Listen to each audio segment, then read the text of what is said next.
Assalamualaikum Ustaz. Waalaikumsalam warahmatullahi wabarakatuh. Apakah seseorang yang sudah terlanjur terlibat dalam riba, apakah dosanya masih bisa diampuni Allah?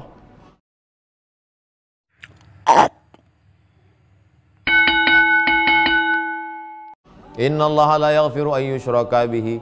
Allah tidak mengampunkan dosa syirik. Wa yaghfiru ma duna dzalika liman yasha. Allah mengampunkan dosa selain syirik. Bagi yang sudah terjerumus dalam riba, kalau bisa ditutup dengan duit lain, tutup, stop.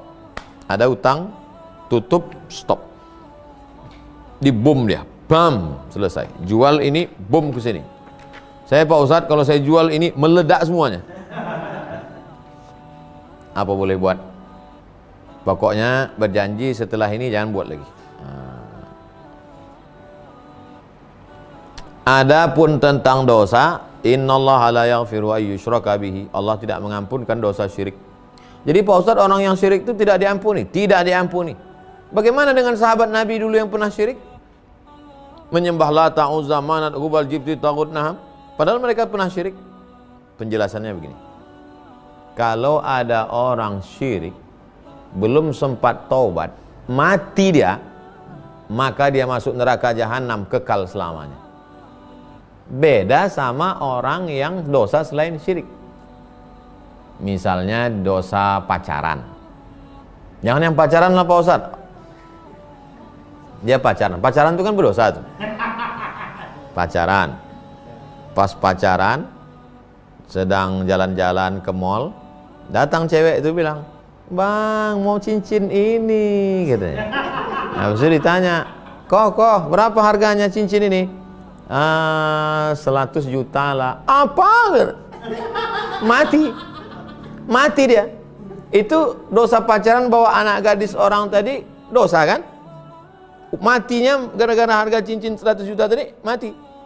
Berarti dia matinya dalam keadaan buat dosa dan belum taubat kan? Mati dia masuk neraka, tapi setelah diobok-obok bersih, habis ujung-ujungnya masuk ke itu maksudnya. Itu maksudnya dosa syirik tidak terampuni. Maksudnya kalau dia mati dalam keadaan syirik, maka khalidina fiha abada, kekal dalam neraka. Beda kalau dosa selain syirik. Adapun bapak ibu jamaah yang pernah ke dukun itu kan syirik. Atau pakai jampi-jampi yang mengandung jin, setan, hantu belau. Saya sampai sekarang bingung kenapa hantu itu disebut warnanya biru, hantu belau. Kenapa tidak hantu brown? Itu maksudnya.